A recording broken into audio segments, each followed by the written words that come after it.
March 15, 1944, dawned cold and clear over the German countryside when Oberleutnant Franz Stigler spotted something that made his blood run cold.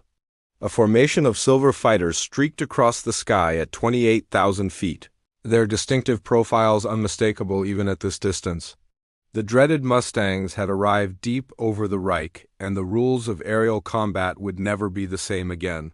For 3 years, the Luftwaffe had owned the skies over Germany, their Messerschmitt Bf 109 and Focke-Wulf 190 fighters intercepting Allied bombers with devastating efficiency while remaining safely out of reach of escort fighters that lacked the range to penetrate this far inland.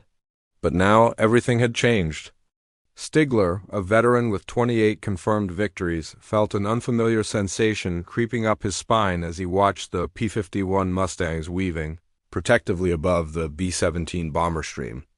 These American fighters had appeared over Berlin just 2 weeks earlier, shattering the myth of Fortress Germany's invulnerability. The psychological impact had been immediate and profound. Luftwaffe pilots who had grown accustomed to attacking lumbering bombers without serious fighter opposition now found themselves hunted by an adversary that could outrun, outmaneuver, and outlast them in their own airspace. The North American P-51 Mustang represented a perfect marriage of American airframe design and British engine technology. Originally designed for the British Royal Air Force in 1940, the Mustang had initially proven disappointing with its Allison engine. But when British engineers mated the airframe with the Rolls-Royce Merlin engine in 1942, they created what would become arguably the finest fighter aircraft of World War II. The result was a fighter with extraordinary range, blistering speed exceeding 440 miles per hour, and the ability to escort bombers all the way to Berlin and back, a round trip of over 1,100 miles. According to accounts compiled in the official United States Army Air Force's historical study, The Army Air Forces in World War II, the introduction of long-range escort fighters, particularly the P-51, marked the turning point in the strategic bombing campaign against Germany. This context, drawn from military historical archives, confirms what Luftwaffe pilots experienced firsthand in the deadly skies of early 1944. Stigler remembered the briefing from General Major Adolf Galland, the general of the fighter arm, who had warned them about the Mustang's capabilities. Galland himself, a legendary ace with 104 confirmed victories, had flown against the new American fighter and emerged deeply troubled. The Mustang possessed a combination of speed, range, maneuverability, and firepower that left German fighters at a severe disadvantage. Its .650 caliber machine guns could shred a Messerschmitt in seconds, and its laminar flow wing gave it performance characteristics that German engineers could barely comprehend. Now, as Stigler's Staffel climbed to intercept, he knew they faced an almost impossible task. The bombers they sought to destroy were protected by fighters that could stay with them throughout the entire mission. The Luftwaffe's strategy of conserving fuel by waiting until escorts turned back had become obsolete overnight. Every interception now meant facing the Mustangs, and the attrition rate among German pilots had begun climbing dramatically. Young replacement pilots, hastily trained with barely 100 hours of flight time, were being thrown into combat against American pilots with twice that experience and far superior equipment. It was slaughter, and every veteran knew it.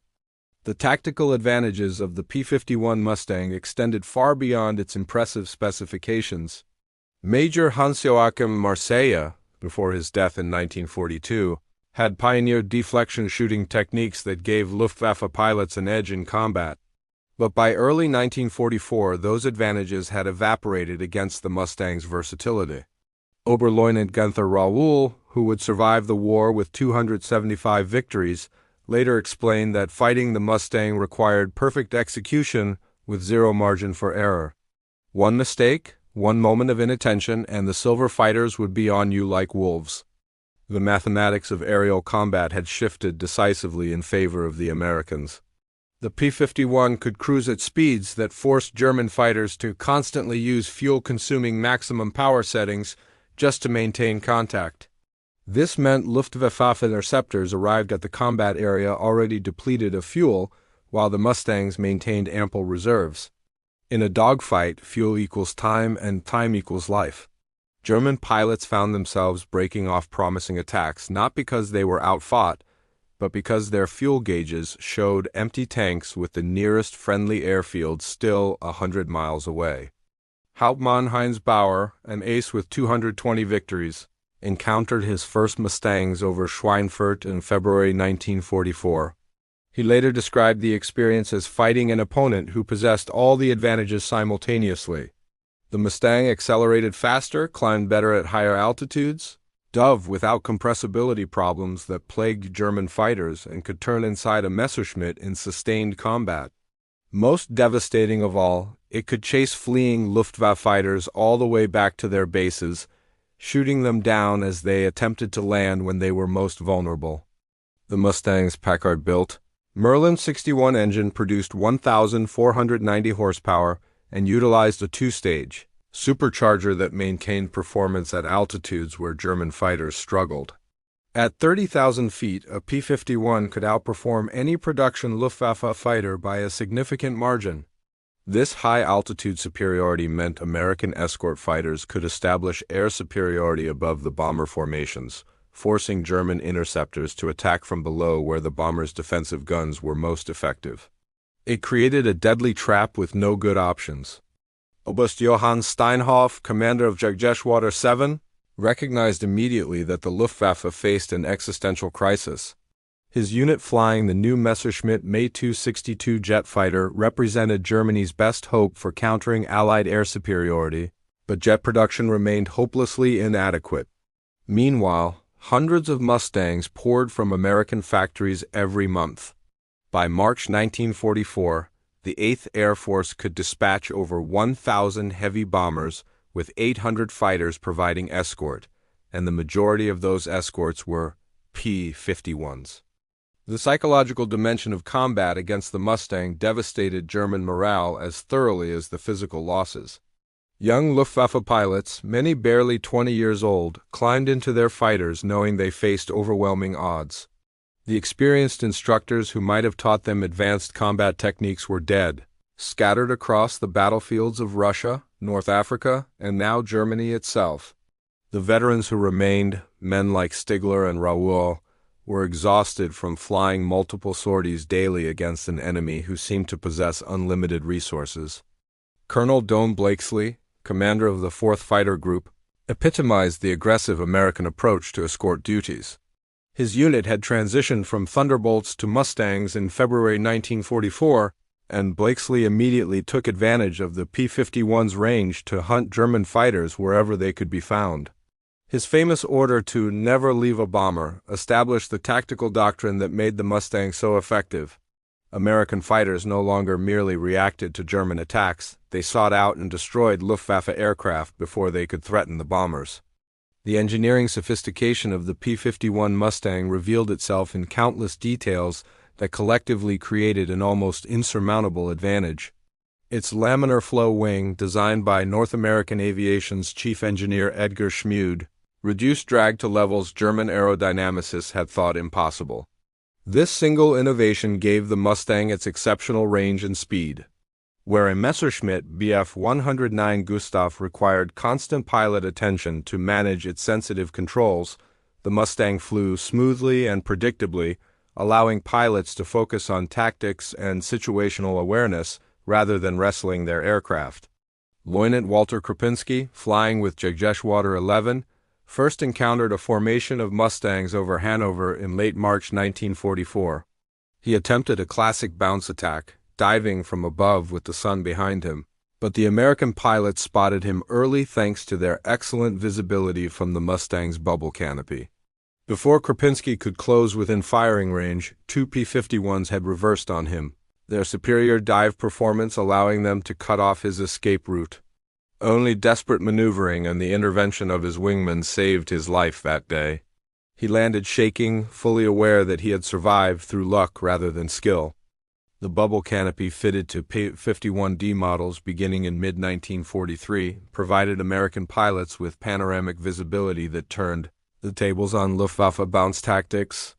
German fighters still relied on the older framed canopy design that created significant blind spots, particularly to the rear.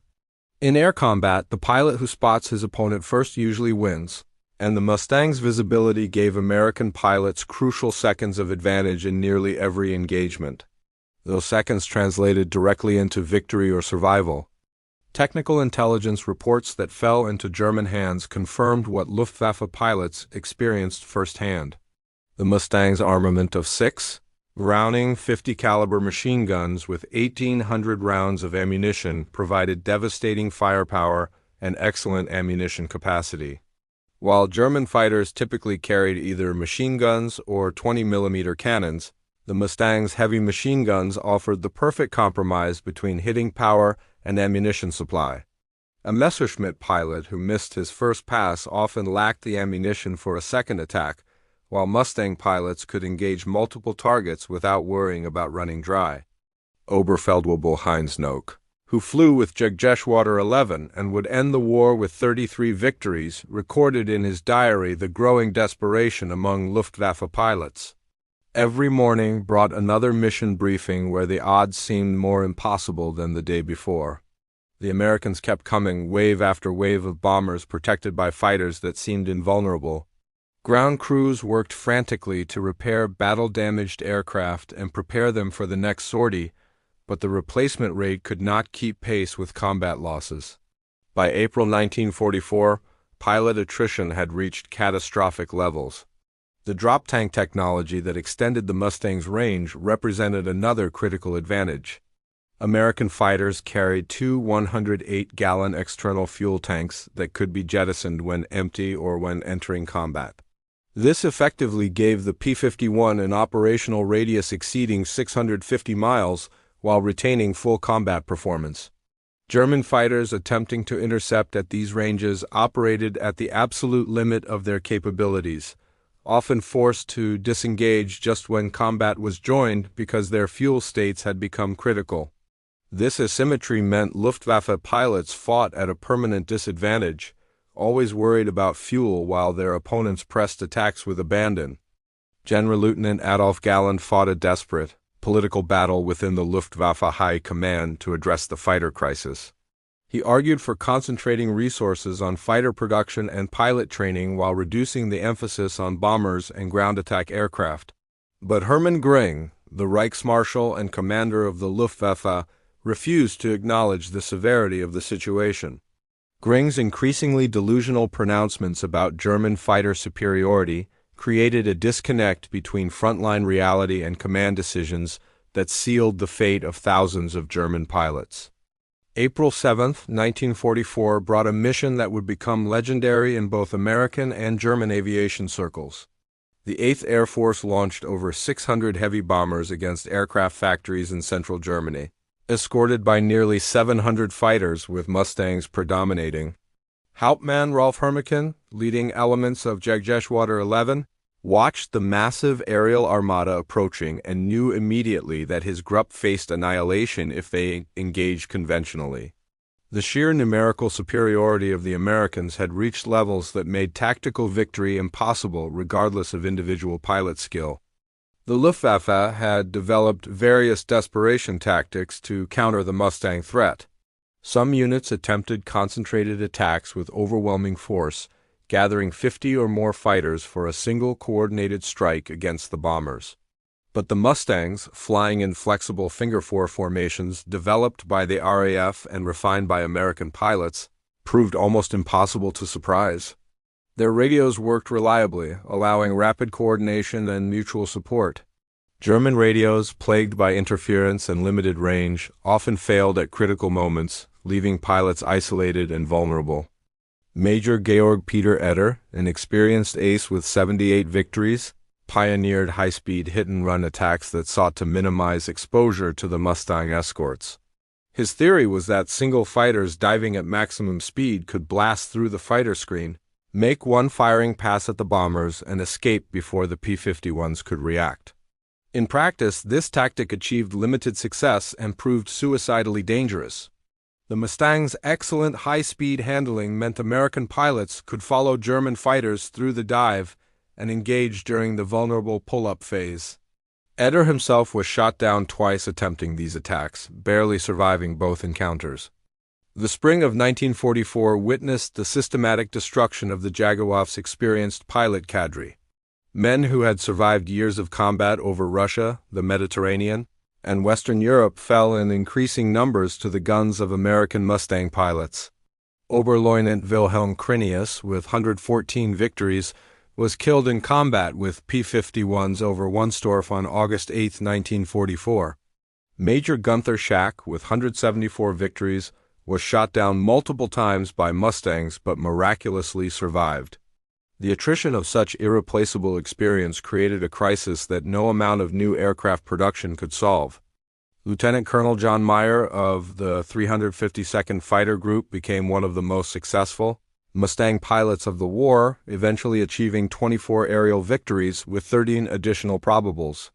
His aggressive tactics emphasized pursuit and destruction rather than simple escort. Meyer's philosophy held that the best way to protect bombers was to eliminate the German fighters before they could attack. This approach transformed American escort operations from reactive defense to proactive offense, and Luftwaffe pilots paid the price in blood.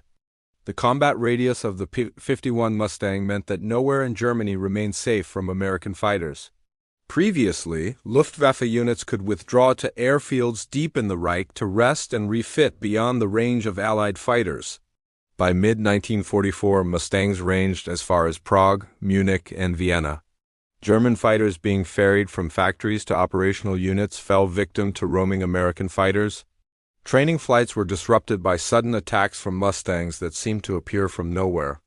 The Luftwaffe was being hunted to extinction in its own airspace. Oberst Walter Ossau, one of Germany's most successful fighter pilots with 123 victories and a holder of the Knight's Cross with oak leaves and swords, met his end in combat with P-51 Mustangs on May 11, 1944. His death symbolized the changing fortunes of the Luftwaffe. No amount of experience, skill, or courage could overcome the combination of numerical inferiority, fuel shortages, inferior equipment, and exhaustion that characterized German fighter operations by mid-war. The loss of such proven leaders created a leadership vacuum that could never be filled. The first large-scale American fighter escort mission to Berlin took place on March 6, 1944, and it shattered German illusions about homeland defense. Over 600 heavy bombers struck the German capital protected by 800 escort fighters, with P-51 Mustangs providing the crucial long-range coverage. For Berliners who had endured years of RAF night bombing, the sight of American heavy bombers over the city in broad daylight, protected by swarms of silver fighters, delivered a devastating psychological blow. If the Luftwaffe could not defend the capital, what hope remained for Germany? Oberst Hans Trautloff, a veteran fighter leader with 57 victories who commanded Jagddivision I, understood immediately that the appearance of Mustangs over Berlin represented a turning point. In meetings with other senior Luftwaffe officers, he argued that Germany had already lost the air war and that the only question remaining was how long the agony would continue. His pessimism proved justified as mission after mission saw Luftwaffe fighters overwhelmed by numerically superior American forces flying superior equipment with adequate fuel and ammunition, advantages German pilots could only dream about. The Second Berlin mission on March 8, 1944 resulted in the highest single-day loss of Luftwaffe fighters in the war to that point. 66 German aircraft were destroyed, many falling to the guns of Mustang pilots who had been specifically trained to exploit the P-51's advantages. Among the dead was Hauptmann Egon Meyer, the renowned ace with 102 victories who had pioneered head-on attacks against heavy bombers. His death in combat with P-51s over Malmedy symbolized the shift in air combat dynamics. The old tactics no longer worked, and the pilots who had perfected them were dying.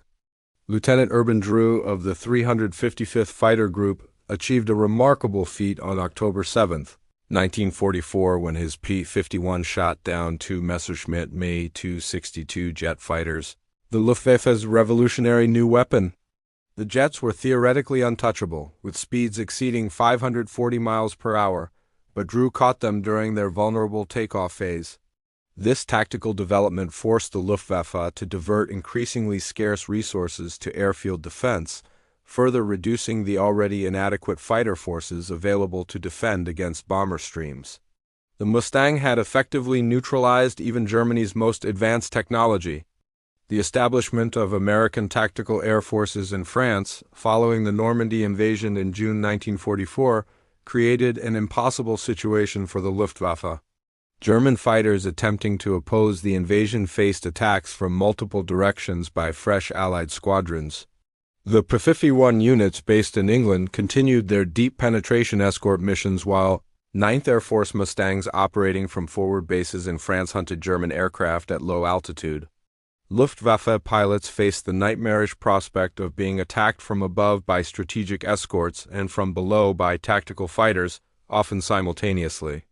Lieutenant Heinz Marquardt of Jagdgeschwader 3 survived being shot down by Mustangs on 4 separate occasions between March and June 1944. Each time he managed to bail out or crash land his damaged fighter, and each time he returned to combat more convinced that the war was lost. His diary entries from this period, preserved in German military archives, document the grinding psychological toll of sustained combat against superior forces. Many entries end with lists of friends killed that day, the names growing longer as spring turned to summer. By August, half the pilots in his unit were dead or missing. Captain Don Gentile of the 4th Fighter Group became one of the most celebrated American fighter pilots of the war with 21 8/10 confirmed aerial victories, most achieved while flying the P-51 Mustang. His aggressive combat style and exceptional marksmanship made him legendary among both American and German pilots. Gentile's success demonstrated that the Mustang in the hands of a skilled pilot became an almost unstoppable weapon. His techniques were studied and emulated throughout the fighter groups, creating a generation of American pilots who maximized the P-51's potential, while German pilots struggled with obsolescent equipment and inadequate training. By autumn 1944, the Luftwaffe had abandoned any pretense of strategic air defense in favor of desperate last stands. Generalmajor Dietrich Peltz, commanding officer of 2nd Fighter Corps, organized mass formations of up to 300 fighters for single concentrated attacks against bomber streams.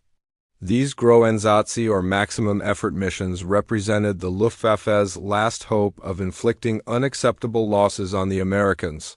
But even these massive formations proved vulnerable to the Mustang escorts that tore into them before they could reach the bombers, breaking up the carefully planned attacks and leaving German fighters scattered and vulnerable. The introduction of the North American P-51H model in early 1945 brought even more advanced capabilities to the battlefield. With an uprated engine producing 2,000 horsepower and improved aerodynamics, this variant could exceed 480 miles per hour in level flight and featured better, high-altitude performance than any operational German fighter. Fortunately for the remaining Luftwaffe pilots, only 60 P-51H aircraft reached operational units before the war ended. The standard P-51D model had already proven more than adequate for achieving total air superiority over Germany. Major Wilhelm Batz, who achieved 237 victories and survived the war, later recalled that by late 1944, Luftwaffe fighter pilots were essentially flying suicide missions. New pilots arriving at operational units with barely 100 hours total flight time were expected to engage. American fighters flown by combat veterans with 500 or more hours experience. The resulting slaughter was predictable and tragic. Some young pilots were shot down on their first mission, never even seeing the enemy that killed them. The few who survived more than 10 missions were considered veterans and pressed into leadership roles for which they were completely unprepared. Operation Bodenplatte, launched on January 1, 1945, represented the Luftwaffe's final major offensive action in the West. Nearly 1,000 German fighters attacked Allied airfields in Belgium and Holland, hoping to destroy Allied air power on the ground. While the attacks achieved some initial success, destroying or damaging nearly 500 Allied aircraft, the Luftwaffe lost 300 fighters and 292 pilots, including many irreplaceable unit commanders and experienced leaders. Allied production replaced their losses within days, while the Luftwaffe never recovered from this self-inflicted catastrophe. Mustang units that survived the initial surprise rapidly regrouped and exacted terrible revenge over the following weeks. The final months of the war saw Mustang pilots ranging freely across Germany, attacking targets of opportunity with near impunity. Trains, vehicles, airfields, even individual soldiers became targets for the marauding American fighters. Oberst Johann Steinhoff's attempt to organize jet fighter units into an effective force came too late and with too few aircraft. The Me-262 Schwalbe could outrun any Allied fighter, but it required extensive ground infrastructure, highly trained maintenance crews, and reliable fuel supplies, all of which had become impossible to guarantee by early 1945. Captain Chuck Yeager, who would later become the first pilot to break the sound barrier, achieved 11.5 aerial victories while flying Mustangs with the 357th Fighter Group. His combat reports document the complete air superiority enjoyed by American fighters by war's end. Yeager described missions where entire German fighter formations would refuse combat, diving away at maximum speed the moment they spotted Mustangs. The legendary aggression of Luftwaffe fighter pilots had been beaten out of them through years of losses against an enemy they could not defeat. The final recorded aerial combat between a P-51 Mustang and a Luftwaffe fighter occurred on May 8, 1945, the day Germany surrendered. Lieutenant Hilton Thompson of the 359th Fighter Group shot down a Focke-Wulf FW-190 attempting to escape to neutral Sweden. With that final victory, the Mustang's combat record against the Luftwaffe stood complete. American P-51 pilots had destroyed thousands of German aircraft, established absolute air supremacy over the Reich, and directly contributed to shortening the war by enabling the strategic bombing campaign to continue unabated. The statistical record of the air war over Germany tells a story of systematic destruction. Between January and May 1944, the Luftwaffe lost over 2,000 fighters in combat with American forces, with Mustang pilots claiming approximately 60% of these victories. But behind every number stood a human being, a young man who had dreamed of becoming a pilot, who had trained for months or years, and who died violently in the skies above his homeland. The Mustang's effectiveness came at a terrible price paid by German fighter pilots, many of them teenagers barely old enough to understand what they were fighting for. Unteroffizier Karl-Heinz Weber joined Jagdgeschwader 54 in March 1944 at age 18 with exactly 103 hours of flight time. He survived exactly 13 days before being shot down by Mustangs during his 6th combat mission. He managed to bail out but was severely burned and spent the remainder of the war in hospital. His experience was tragically typical. Of the 22 pilots who completed training with him, only 4 survived the war. The Mustang had created a meat grinder that consumed an entire generation of German youth. The American pilots who flew the P-51 Mustang were not immune to the psychological toll of combat. Captain Robert Johnson of the 56th Fighter Group, who achieved 27 victories, later described the strange mixture of exhilaration and horror that accompanied aerial combat. Each victory meant a human being had died, often in flames or after a terrifying plunge from high altitude. Some American pilots struggled with the ethics of shooting, parachuting enemy pilots, a practice that was officially prohibited but occasionally occurred in the heat of battle. The Mustang's effectiveness did not eliminate the fundamental brutality of war. Lieutenant Franz Stigler, whose encounter with a crippled B-17 bomber became famous through the book A Higher Call, represented the best traditions of military aviation. Despite having opportunities to destroy the damaged bomber, he chose to escort it to safety, recognizing the humanity of his enemies. His decision stood in sharp contrast to the increasingly desperate and brutal conduct of the air war by late 1944. The presence of the Mustang had forced such desperation that some Luftwaffe units resorted to ramming attacks, sacrificing their own lives to destroy a single bomber. The families of German fighter pilots lived with constant dread, knowing that every mission might be the last. Ilse Bauer, wife of Ace Heinz Bauer, later recalled the strain of watching her husband depart for combat multiple times daily, never knowing if he would return. The doorbell ringing unexpectedly could mean notification of death.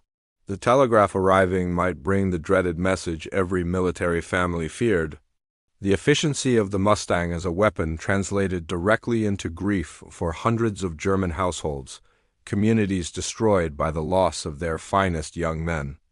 Major George Preddy of the 352nd Fighter Group achieved 26 and 8/10 aerial victories before being killed by friendly anti-aircraft fire on Christmas Day 1944. His death illustrated that even the most successful fighter pilots faced constant danger from multiple sources. The Mustang provided significant advantages but could not guarantee survival. Every sortie brought new risks, and even the slightest error or misfortune could prove fatal. The air war consumed pilots from both sides with an appetite that seemed impossible to satisfy. The medical facilities in Germany were overwhelmed with injured fighter pilots by late 1944. Severe burns, shrapnel wounds, broken bones from parachute landings, and psychological trauma filled hospital wards across the Reich. Many pilots who survived being shot down faced months of recovery before returning to combat if they ever did. The Mustang's 650 caliber machine guns inflicted horrific wounds, and pilots who survived hits often carried permanent disabilities. The human cost of the air war extended far beyond simple mortality statistics. Oberstleutnant Gunther Lutzow, a distinguished ace with 108 victories and a holder of the Knight's Cross with oak leaves and swords, disappeared on April 24, 1945 during combat with American fighters near Donauwörth. His body was never recovered. His fate remained unknown for decades, one more among thousands of Luftwaffe pilots who simply vanished into the sky. The Mustang had created such carnage that identifying and recovering all the dead became impossible. Many families waited years for closure that never came.